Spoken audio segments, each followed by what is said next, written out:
இன்றைய முக்கிய நிகழ்வுகள். புதுச்சேரியில் 10,14,000 வாக்காளர்கள். ஆண்களை விட பெண்களே அதிகம்.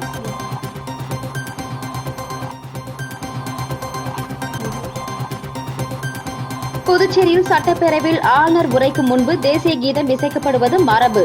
சபாநாயகர் செல்வம் பேட்டி.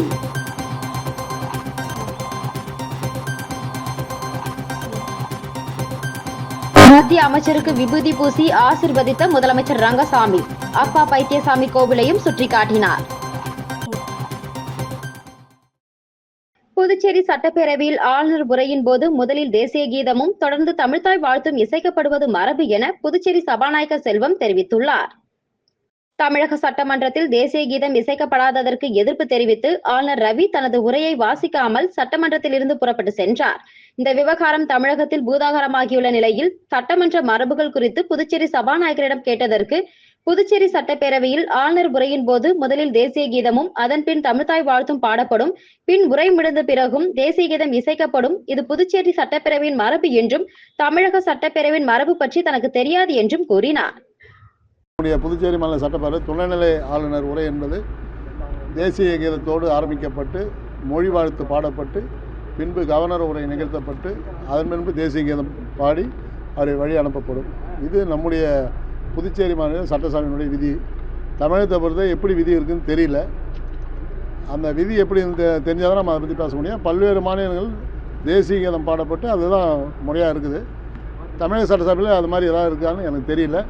புதுச்சேரி சட்டப்பேரவைக்கென்ற இருக்கிற விதி தான் நான் சொல்கிறேன். அதாவது புதுச்சேரி சட்டப்பேரவையில் தேசிய கீதம் முதலாக பாடப்பட்டு அதன் பின்பு புதுச்சேரியுடைய தமிழ்த்தாய் வாழ்த்து இசைக்கப்பட்டு அதன் பிறகு மாண்புமிகு துணைநிலை ஆளுநருடைய உரை நிகழ்த்தப்படும். பின்பு தேசிய கீதம் பாடப்பட்டு அதன் பின்பு அவர் வழி அனுப்பப்படுவார்.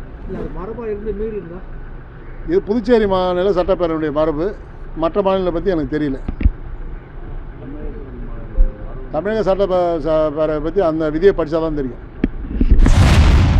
புதுச்சேரி நகர பகுதிகளில் உள்ள சாலையோர மரங்களை வெட்டுவதற்கு எதிர்ப்பு தெரிவித்து பல்வேறு சமூக அமைப்பினர் சவம் போல பாவித்து மனு அளித்து நூதன போராட்டத்தில் ஈடுபட்டனர். புதுச்சேரி நகர பகுதியில் விடுதிகள் மற்றும் உணவகங்கள் கட்டும்போது கட்டிடங்களுக்கு முன்பாக சாலையோரத்தில் உள்ள மரங்கள் சிலர் வெட்டி விடுகின்றனர். இந்த நிலையில் வனத்துறை அனுமதி பெறாமல் சாலையோர மரங்கள் வெட்டப்படுவதற்கு எதிர்ப்பு தெரிவித்து பெரியார் திராவிடர் விடுதலை கழகம், அலைகள் இயக்கம் உள்ளிட்ட பல்வேறு சமூக அமைப்பை சேர்ந்தவர்கள் தற்காலிக பேருந்து நிலையம் அருகே உள்ள வனத்துறை முன்பு கண்டன ஆர்ப்பாட்டத்தில் ஈடுபட்டனர். மேலும் சவம் போல ஒருவரை பாவித்து அவரிடம் மரங்களை அனுமதியின்றி வெட்டுபவர்கள் மீது நடவடிக்கை எடுக்க வேண்டும் என மனு அளித்து நூதன போராட்டத்தில் ஈடுபட்டனர். புதுச்சேரியில் அரசு நிகழ்ச்சி ஒன்றில் பங்கேற்க வந்த மத்திய அமைச்சர் அர்ஜுன் ராம் மேக்வாலுக்கு தான் கட்டிய அப்பா பைத்தியசுவாமி கோவிலை சுட்டிக்காட்டிய முதலமைச்சர் ரங்கசாமி கோவிலில் சிறப்பு பூஜைகள் செய்து எலுமிச்சை பழத்தை பிரசாதமாக வழங்கினார். ஆன்மீக பக்தரான புதுச்சேரி முதலமைச்சர் ரங்கசாமி தனது இல்லத்தின் அருகே அவருடைய ஆன்மீக குருவான அப்பா பைத்தியசுவாமிக்கு கோவில் ஒன்றை கட்டியுள்ளார். தினமும் வீட்டிலிருந்து புறப்படும் முன் இந்த ஆலயத்திற்கு வந்து பூஜைகள் செய்துவிட்டுதான் அவர் தன் பணிகளை தொடர்வதை அவர் வழக்கமாக கொண்டுள்ளார். இந்த நிலையில் புதுச்சேரியில் நடைபெற்ற அரசு நிகழ்ச்சியில் பங்கேற்க வந்த மத்திய சட்டத்துறை அமைச்சர் அர்ஜுன் ராம் மேக்வால் மரியாதை நிமித்தமாக முதலமைச்சர் ரங்கசாமியை அவரது இல்லத்தில் சந்தித்து பேசினார். அப்போது முதலமைச்சர் ரங்கசாமி தன்னுடைய வீட்டின் அருகில் கட்டியுள்ள அப்பா பைத்தியசுவாமி கோவிலை மத்திய அமைச்சருக்கு சுட்டிக்காட்டினார். தொடர்ந்து கோவிலில் சிறப்பு பூஜை செய்த முதலமைச்சர் ரங்கசாமி மத்திய அமைச்சரை ஆசீர்வாதம் செய்து நெற்றியில் விபூதி பூசி எலுமிச்சை பழத்தை பிரசாதமாக வழங்கினார். இதனையடுத்து முதலமைச்சர் இல்லத்தில் புதுச்சேரி அரசியல் நிலவரம் குறித்து ஆலோசித்தனர். அப்போது சபாநாயகர் செல்வம், அமைச்சர்கள் நமச்சிவாயம், லட்சுமி நாராயணன், சாய் சரவணன் ஆகியோர் உடனிருந்தனர். புதுச்சேரியில் இன்று வெளியிடப்பட்ட இறுதி வரைவு வாக்காளர் பட்டியலின்படி மாகி, ஏனாம் உட்பட புதுச்சேரி மாவட்டத்தில் 3,97,103 ஆண் வாக்காளர்களும் 4,48,652 பெண் வாக்காளர்களும் மற்றும் 130 மூன்றாம் பாலினத்தவரும் என மொத்தம் 8,45,885 வாக்காளர்கள் உள்ளனர். இந்திய தேர்தல் ஆணையத்தின் அறிவுறுத்தலின்படி 1/1/2025 தகுதி நாளாக கொண்டு புதுச்சேரி மாவட்டத்தில் உள்ள சட்டமன்ற தொகுதிகளின் வாக்காளர் பட்டியலில் புதிய வாக்காளர் பெயர் சேர்த்தல், நீக்கல் மற்றும் திருத்தம் செய்யும் பணி கடந்த நவம்பர் மாதம் முடிவடைந்தது. இந்த நிலையில் புதுச்சேரி வாழ்தாவூர் சாலையில் அமைந்துள்ள மாவட்ட தேர்தல் நடத்தும் அதிகாரி அலுவலகத்தில் இறுதி வரைவு வாக்காளர் பட்டியல் இன்று வெளியிடப்பட்டது. மாவட்ட ஆட்சியர் குலோத்துங்கன் பட்டியலை அரசியல் கட்சியினருக்கு வழங்கினார். இறுதி வரைவு வாக்காளர் பட்டியலின்படி மாகி, ஏனாம் உட்பட புதுச்சேரி மாவட்டத்தில் 25 தொகுதிகளில் 3,97,103 ஆண் வாக்காளர்களும் 4,48,652 பெண் வாக்காளர்களும் மற்றும் 130 மாற்றுப் பாலினத்தவரும் என மொத்தம் 8,45,885 வாக்காளர்கள் உள்ளனர். மேலும் ஆண் வாக்காளர்களை விட பெண் வாக்காளர்களே அதிகம் உள்ளனர். பொதுமக்களின் வசதிக்காக வெளியிடப்பட்ட இறுதி வாக்காளர் பட்டியல் இன்று முதல் 7 நாட்கள் அனைத்து வாக்குச்சாவடிகளிலும் காட்சிப்படுத்தப்பட உள்ளது. காங்கிரஸ் கட்சியில் புதிய பேச்சாளர்களை உருவாக்கும் வகையில் யங் இந்தியா கேபால் என்ற செயலி உருவாக்கப்பட்டுள்ளதாக இளைஞர் காங்கிரஸ் தலைவர் ஆனந்தபாபு நடராஜன் தெரிவித்தார். புதுச்சேரி இளைஞர் காங்கிரஸ் செயற்குழு ஆலோசனைக் கூட்டம் தலைவர் ஆனந்தபாபு நடராஜன் தலைமையில் புதுச்சேரியில் நடைபெற்றது. இந்த கூட்டத்தில் பெட்ரோல், டீசல் விலை ரூபாய் 2 அதிகரித்ததை கண்டித்து தீர்மானமும், மாணவர்களின் வாழ்க்கையை சீரழிக்கும் வகையில் கொண்டுவரப்பட்ட 5 மற்றும் 8ஆம் வகுப்பு பொதுத் தேர்வை ரத்து செய்ய வேண்டும் போன்ற தீர்மானங்கள் நிறைவேற்றப்பட்டது. தொடர்ந்து புதிய பேச்சாளர்களை உருவாக்கும் யங் இந்தியா கேபால் என்ற ஆப் அறிமுகப்படுத்தப்பட்டது. பின்னர் செய்தியாளர்களை சந்தித்த இளைஞர் காங்கிரஸ் தலைவர் ஆனந்தபாபு நடராஜன், காங்கிரஸ் கட்சியில் சிறந்த பேச்சாளர்களை தேர்வு செய்ய யங் இந்தியா கேபால் என்ற ஆப் துவங்கப்பட்டுள்ளதாகவும், இதன் மூலம் எதிர்க்கட்சிகளின் நிலைப்பாடு, காங்கிரஸ் கட்சியின் செயல்பாடு ஆகியவற்றை பற்றி பேசலாம் என்றும் தெரிவித்தார். மேலும் வேலையின்மை மற்றும் போதைப்பொருள் தாக்கம் போன்ற தலைப்புகளில் பேச்சு போட்டி நடத்தப்படும். போட்டிகளில் வெற்றி பெறுபவர்களுக்கு முதல் பரிசாக 50,000, 2ஆம் பரிசாக 25,000, 3வது பரிசாக 15,000 வழங்கப்படும் என்று தெரிவித்த அவர், மேலும் அவர்களை கௌரவிக்கும் வகையில் காங்கிரஸ் கட்சியில் மாநில மற்றும் தேசிய பொறுப்புகள் வழங்கப்படும் என்று தெரிவித்தனர். முன்னதாக நடைபெற்ற இளைஞர் காங்கிரஸ் ஆலோசனைக் கூட்டத்தில் காங்கிரஸ் தலைவர் வைத்திலிங்கம் எம்பி, முன்னாள் முதலமைச்சர் நாராயணசாமி, புதுச்சேரி மாநில காங்கிரஸ் பொறுப்பாளர் ஜோஸ்வா, சட்டமன்ற கட்சித் தலைவர் வைத்தியநாதன் எம்எல்ஏ உள்ளிட்ட முன்னாள் அமைச்சர்கள், சட்டமன்ற உறுப்பினர்களின் கட்சி பொறுப்பாளர்கள் என அனைவரும் திரளாக கலந்து கொண்டனர். புதுச்சேரி ஆதித்ய வித்யாசிரம் உறைவிட பள்ளியின் 20ஆம் ஆண்டு விழாவில் புதுச்சேரி முதல்வர் ரங்கசாமி பங்கேற்றார். கல்வியோடு கலைகளையும் கற்பிக்கும் புதுவை ஆதித்யா பள்ளியின் 20ஆம் ஆண்டு விழா 4/1/2025 மற்றும் 5/1/2025 ஆகிய 2 நாட்களில் மாற்றத்தின் அலைகள் என்ற கருத்தை மையமாக ஏற்று மிகச் சிறப்பான முறையில் கொண்டாடப்பட்டது. திரைத்துறையில் சிறந்து விளங்கும் தொழில்நுட்ப கலைஞர்களை கொண்டு வடிவமைக்கப்பட்ட மிக பிரம்மாண்டமான டிஜிட்டல் மேடையில் நடைபெற்ற மாணவர்களின் கலை நிகழ்ச்சிகள் நடைபெற்றது. ஆண்டு விழாவில் புதுச்சேரி மாநில முதல்வர் ரங்கசாமி, ஆதித்யா பள்ளி நிறுவனர் ஆனந்தன், பள்ளி தாளாளர் அசோக் ஆனந்த், ஸ்ரீ வித்யா நாராயணா அறக்கட்டளை டிரஸ்டி அனுதா பூனமல்லி, ஆர்த்தி ஆனந்தன் ஆகியோர் பங்கேற்று மாணவ மாணவியர்களின் கலை நிகழ்ச்சிகளை பாராட்டி சிறப்பித்தனர்.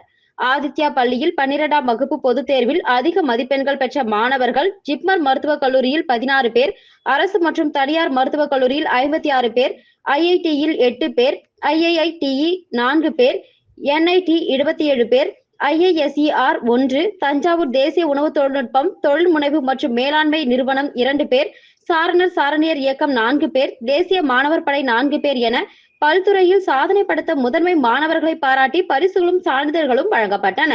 ஆதித்யா பள்ளியில் 10 ஆண்டுகள் கல்வி பணியாற்றிய ஆசிரியர் பெருமக்களுக்கு நினைவு பரிசுகள் வழங்கி பாராட்டப்பட்டன. பள்ளி முதல்வரால் ஆண்டு அறிக்கை விளக்கப்பட்டது.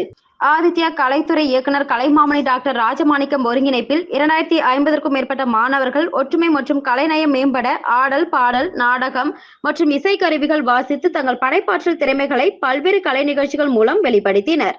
ஆண்டு விழாவில் 100 மழலையர்களின் ஆடை அலங்கார அணிவகுப்பு, 100 பேர் பங்கேற்ற குழு இசை சங்கமம், 100 பேர் பங்கேற்ற மெகா கொயர், 100 பேர் பங்கேற்ற யோகா, 54 பேர் பங்கேற்ற சுடு களிமண் கண்காட்சி, பாசத்தின் விலை நாடகம், வீரமங்கை வேலு நாச்சியார் நாடகம், சாலை பாதுகாப்பு நாடகம் மற்றும் கலையம்சம் மிகுந்த கலாச்சார கருத்துக்கள் நிறைந்த நடனங்கள் அனைவரையும் பிரமிக்க வைக்கும் வண்ணம் இயல், இசை, நாடகம், நாட்டியம் என முத்தமிழ் விழாவாக நடைபெற்றது. கல்வி மற்றும் கலைகளில் சிறந்து விளங்கிய மாணவ மாணவிகள் மற்றும் வருகை புரிந்த ஆசிரியர் பெருமக்கள், அரங்க அமைப்பாளர்கள், விழா குழுவினர் மற்றும் வருகை புரிந்த ஒலி அமைப்பாளர்கள் அனைவருக்கும் நன்றி தெரிவிக்கும் வண்ணம் விழா இனிதே நிறைவுற்றது. வில்லியனூர் கிருஷ்ணா நகரில் ரூபாய் 30 லட்சம் செலவில் சிமெண்ட் சாலை அமைக்கும் பணி எதிர்க்கட்சி தலைவர் சிவா துவக்கி வைத்தார். வில்லியனூர் சட்டமன்ற தொகுதிக்குட்பட்ட வில்லியனூர் கிருஷ்ணா நகரில் வில்லியனூர் கொம்யூன் பஞ்சாயத்து மூலம் 30,18,676 ரூபாய் மதிப்பீட்டில் சிமெண்ட் கான்கிரீட் சாலை சீரமைக்கும் பணிக்கான பூமி பூஜை நிகழ்ச்சி தொகுதியின் சட்டமன்ற உறுப்பினரும் சட்டமன்ற எதிர்க்கட்சி தலைவருமான சிவா கலந்து கொண்டு சிமெண்ட் கான்கிரீட் சாலை அமைக்கும் பணியினை பூஜை செய்து துவக்கி வைத்தார்.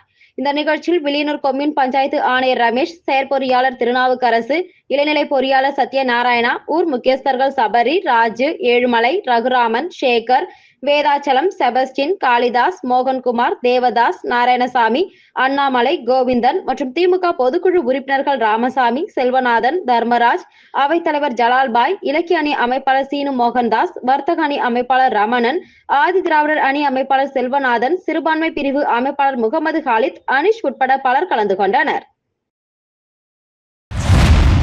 புதுச்சேரி சாலை போக்குவரத்து கழகத்தில் ஓய்வு பெற்ற செக்கிங் இன்ஸ்பெக்டர் ரங்கசாமிக்கு மீண்டும் ஒப்பந்த அடிப்படையில் நியமனம் செய்ததை திரும்ப பெற வலியுறுத்தி ஆர்ப்பாட்டம் நடைபெற்றது.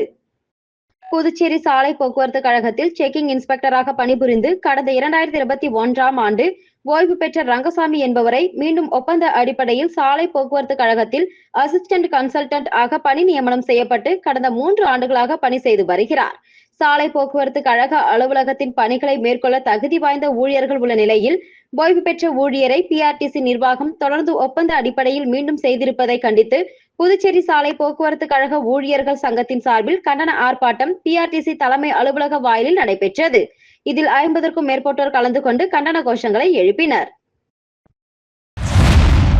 Ancient Puducherry photo and videographers நலசங்கம் சார்பாக ஆண்டு குடும்ப விழா மிக சிறப்பாக தனியார் விடுதியில் நடைபெற்றது. இந்த விழாவில் தலைவர், செயலாளர், பொருளாளர் மற்றும் சிறப்பு விருந்தினர்களுக்காக கௌரவ தலைவர்கள், ஊடக பிரிவு துணைத் தலைவர்கள், இணை செயலாளர்கள் மற்றும் பொதுஜன தொடர்பாளர்கள், செயற்குழு உறுப்பினர்கள், ஒருங்கிணைப்பாளர்கள், சங்கத்தின் உறுப்பினர்கள் மற்றும் குடும்பத்தார் 700க்கும் மேற்பட்டோர் இந்த விழாவில் கலந்து கொண்டு சிறப்பாக நடைபெற்றது. குடும்ப உறுப்பினர்கள், குழந்தைகளுக்கு பல்வேறு விளையாட்டுப் போட்டிகள் நடத்தப்பட்டு பரிசுகள் வழங்கப்பட்டன.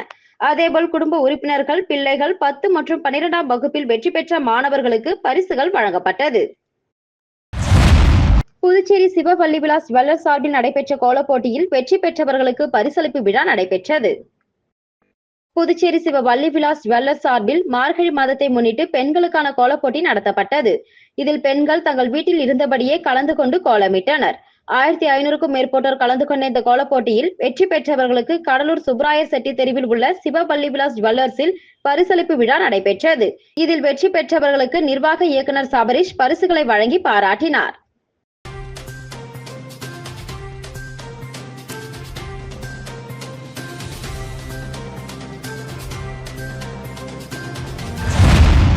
புதுச்சேரி ஒலி அமைப்பாளர்கள் சங்கத்தின் 5ஆம் ஆண்டு துவக்க விழாவில் முதலமைச்சர் ரங்கசாமி சிறப்பு விருந்தினராக கலந்து கொண்டு சங்கத்தின் சார்பில் 2025ஆம் ஆண்டுக்கான காலண்டரை வெளியிட்டார். புதுச்சேரி ஒலி அமைப்பாளர்கள் சங்கத்தின் 5ஆம் ஆண்டு துவக்க விழா தட்டாஞ்சாவடி சுப்பையா திருமண மண்டபத்தில் நடைபெற்றது. சங்கத்தின் தலைவர் வெங்கடேச பெருமாள் தலைமையில் நடைபெற்ற நிகழ்ச்சியில் செயலாளர் அன்பழகன், பொருளாளர் பாஸ்கரன், துணைத் தலைவர் ராமகிருஷ்ணன் ஆகியோர் முன்னிலை வகித்தனர். விழாவில் சிறப்பு விருந்தினராக முதலமைச்சர் ரங்கசாமி கலந்து கொண்டு சங்கத்தின் சார்பில் 2025ஆம் ஆண்டுக்கான காலண்டரை வெளியிட்டார். மேலும் சங்க உறுப்பினர்களுக்கு டைரி மற்றும் பரிசு பொருட்களை வழங்கினார். தொடர்ந்து விழாவில் பேசிய முதலமைச்சர் ரங்கசாமி, புதுச்சேரி சுற்றுலா வளர்ச்சிக்கு ஒலி அமைப்பு மிக முக்கிய பங்கு வகிக்கிறது என்றும், மத்திய அமைச்சர்கள், தலைமை நீதிபதிகள் பங்கேற்கும் அரசு விழாக்களில் ஒலி அமைப்பை சிறப்பாக அமைக்க வேண்டும் என உலகம் முழுவதும் உள்ள புதிய தொழில்நுட்பங்களை பயன்படுத்த வேண்டும் என்றும், ஒலி அமைப்பாளர் சங்கத்திற்கு புதுச்சேரி அரசு என்றும் துணை நிற்கும் என நம்பிக்கை தெரிவித்தார். இந்த நிகழ்ச்சியில் சங்கத்தின் நிர்வாகிகள் மற்றும் உறுப்பினர்கள் திரளாக கலந்து கொண்டனர். நேபாளத்தில் நடந்த தெற்கு ஆசிய டென்னிஸ் பந்து கிரிக்கெட் போட்டியில் இந்திய அணியில் பங்கேற்ற புதுச்சேரி வீரர்கள் சாதனை படைத்தனர். இந்திய அரசின் விளையாட்டுத்துறை மூலம் தெற்கு ஆசிய அளவிலான டென்னிஸ் பந்து கிரிக்கெட் சாம்பியன்ஷிப் போட்டி 2023-24 நேபாளம் நாட்டில் நடைபெற்றது. இதில் 6 நாடுகளில் இருந்து வீரர்கள் கலந்து கொண்டனர். இப்போட்டியில் tennis ball cricket association of Pondicherry சார்பில் புதுச்சேரி மாநிலத்தை சேர்ந்த ஆண்கள், பெண்கள் இந்திய அணியில் கலந்து கொண்டனர்.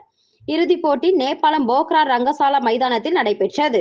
இதில் இந்திய ஆடவர் அணி இறுதிப் போட்டியில் பங்களாதேஷ் நாட்டை வெற்றி பெற்றது. மகளிர் அணியினர் இறுதிப் போட்டியில் நேபாளம் நாட்டை வென்றது. இதில் புதுச்சேரி வீரர்கள் தங்களுடைய சிறப்பான ஆட்டத்தை வெளிப்படுத்தி இந்திய அணியின் வெற்றிக்கு வழிவகுத்தனர். இதனைத் தொடர்ந்து நாடு திரும்பிய வீரர்களை புதுச்சேரி பஸ் நிலையத்தில் tennis ball cricket association of Pondicherry சங்க உறுப்பினர்கள் மற்றும் செயலாளர் Ratna Pandian, Indian tennis ball cricketer Palanivel, inspector Gokulakrishnan, Gnanavel, auditor ஆகியோர் வீரர்களை வரவேற்று பொன்னாடை அணிவித்து பூங்கொத்து கொடுத்து இனிப்பு வழங்கி வாழ்த்து தெரிவித்தனர். ஏனாம் தொகுதி முழுவதும் 500 பணியாளர்கள் 50 டிராக்டர்கள் மூலம் துப்புரவு செய்யும் பணியினை புதுச்சேரி அரசின் டெல்லி சிறப்பு பிரதிநிதி மல்லாரி கிருஷ்ணராவ் தொடங்கி வைத்தார். புதுச்சேரி பிராந்தியமான ஏனாமில் கடந்த காலங்களில் 250 துப்புரவு பணியாளர்கள் தூய்மை பணியில் ஈடுபட்டு வந்திருந்தனர். தற்போது HRS ஸ்கொயர் என்ற தனியார் நிறுவனம் மூலம் துப்புரவு பணி மேற்கொள்ளப்படுகிறது. வெறும் 50 பணியாளர்களை கொண்டு துப்புரவு பணி மேற்கொள்வதால் சரிவர குப்பைகளை வாருவதில்லை என்றும், ஏனாமில் பல்வேறு இடங்களில் குப்பைகள் மலை போல் குவிந்திருப்பதாகவும், அதனால் சுகாதார சீர்கேடு ஏற்படுவதாகவும் குற்றச்சாட்டு எழுந்துள்ளது.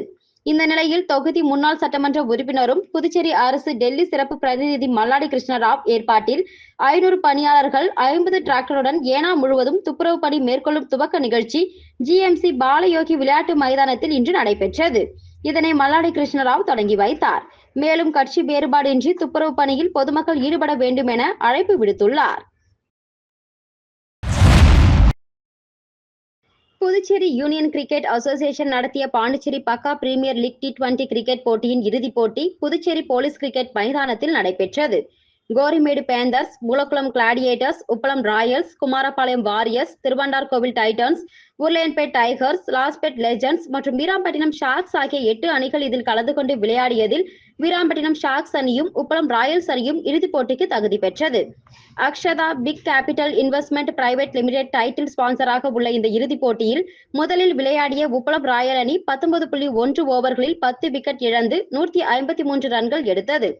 அந்த அணியின் அஜய் 33 பந்துகளில் 6 பவுண்டரிகள் மற்றும் 2 சிக்சர்களுடன் 43 ரன்களும், அருள் 25 பந்துகளில் 2 பவுண்டரிகள் மற்றும் 4 சிக்சர்களுடன் 42 ரன்களும் எடுத்தார்கள். வீராம்பட்டினம் ஷார்க்ஸ் அணியின் தமிழரசன் 3 விக்கெட்டுகளும், மது 3 விக்கெட்டுகளும் எடுத்தார்கள்.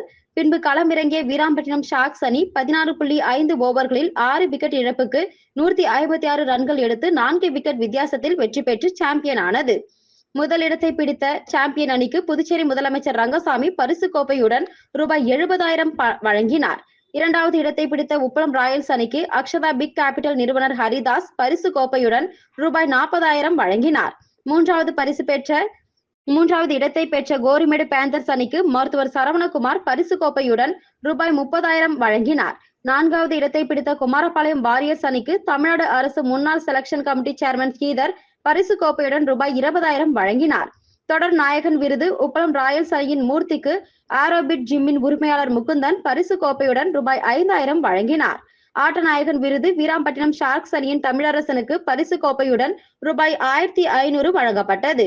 தொடரின் சிறந்த பேட்ஸ்மேனாக கோரிமேடு பேந்தர்ஸ் அணியின் பிரபுவுக்கு பரிசு கோப்பையுடன் ரூபாய் 2,500 ரூபாயும், சிறந்த பந்து வீச்சாளராக குமாரபாளையம் வாரியர்ஸ் அணியின் சோமசுந்தரத்திற்கு பரிசு கோப்பையுடன் ரூபாய் 2,500 ரூபாயும், சிறந்த ஃபீல்டராக லாஸ்பேட் லெஜண்ட்ஸ் அணியின் ஸ்ரீதருக்கு பரிசு கோப்பையுடன் ரூபாய் 1,500 ரூபாயும், இத்தொடரில் சிறப்பாக விளையாடி ஃபயர் பிளே அவார்டு பெற்ற திருவாண்டார்கோவில் டைட்டன்ஸ் அணிக்கு நினைவு பரிசாக கோப்பையும், இத்தொடரில் சதமடித்த கோரிமேடு பேந்தர்ஸ் அணியின் சபரி, உப்பளம் ராயல்ஸ் அணியின் சூர்யா, மூலக்குளம் கிளாடியேட்டர்ஸ் அணியின் வெங்கட், ஒரு போட்டியில் அதிகபட்சமாக 6 விக்கெட் எடுத்த மூலக்குளம் கிளாடியேட்டர்ஸ் அணியின் மணிமாறன் மற்றும் எக்கனாமிக்கல் பவுலிங் செய்த வீராம்பட்டினம் ஷார்க்ஸ் அணியின் பூபதி ஆகியோர்களுக்கு பரிசு கோப்பைகள் வழங்கப்பட்டது.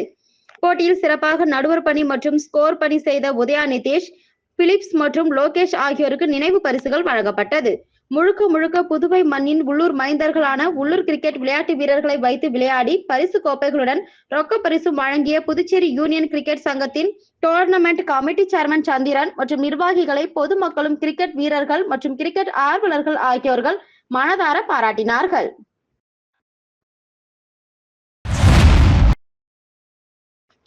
பொங்கல் பண்டிகையை முன்னிட்டு ராஜ்பவன் தொகுதிக்குட்பட்ட மக்களுக்கு முன்னாள் கவுன்சிலர் குமரன் வீடு வீடாக சென்று பொங்கல் தொகுப்பு வழங்கி வாழ்த்து தெரிவித்தார். புதுச்சேரி ராஜ்பவன் தொகுதியில் முன்னாள் கவுன்சிலர் குமரன் பல்வேறு நலத்திட்ட உதவிகளை தொடர்ந்து வழங்கி வருகிறார். அந்த வகையில் பொங்கல் பண்டிகையை முன்னிட்டு ராஜ்பவன் தொகுதி முழுவதும் பொங்கல் தொகுப்பு வழங்கும் துவக்க நிகழ்ச்சி சின்ன சுப்ராய பிள்ளை வீதியில் உள்ள ஸ்ரீ அங்காளம்மன் ஆலயத்தில் இன்று நடைபெற்றது. இதில் முன்னாள் கவுன்சிலர் மற்றும் அவரது ஆதரவாளர்கள் கலந்து கொண்டு சுவாமி தரிசனம் செய்தனர். பின்னர் சின்ன சுப்ராயம் பகுதியில் இருந்து வீடு வீடாக சென்று பொங்கல் தொகுப்புகளை முன்னாள் கவுன்சிலர் குமரன் வழங்கி பொங்கல் வாழ்த்து தெரிவித்தார்.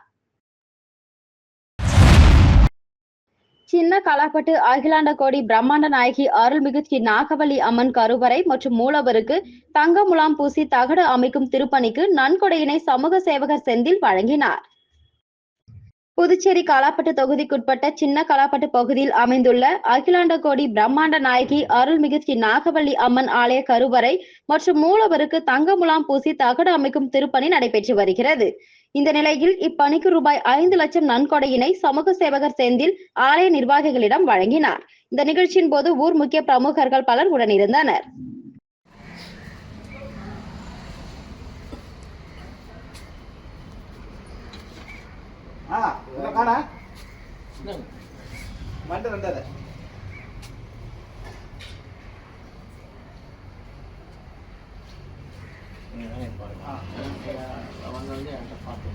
சரி நான் பண்ணி அதெல்லாம் பண்ணி நான் சொன்னதே கரெக்டாக பண்ணிருக்கேன்.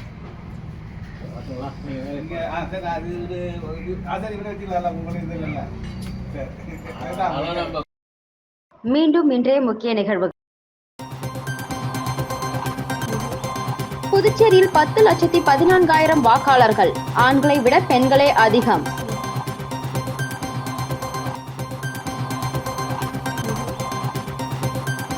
புதுச்சேரியில் சட்டப்பேரவையில் ஆளுநர் உரைக்கு முன்பு தேசிய கீதம் இசைக்கப்படுவது மரபு. சபாநாயகர் செல்வம் பேட்டி.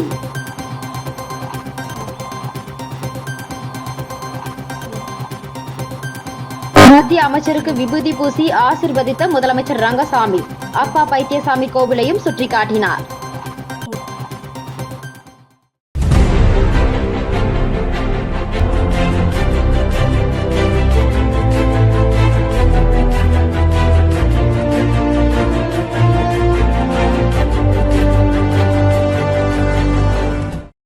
செய்திகளை உடனுக்குடன் தெரிந்து கொள்ள ஆஸ்கார் யூடியூப் சேனலை சப்ஸ்கிரைப் செய்யவும்.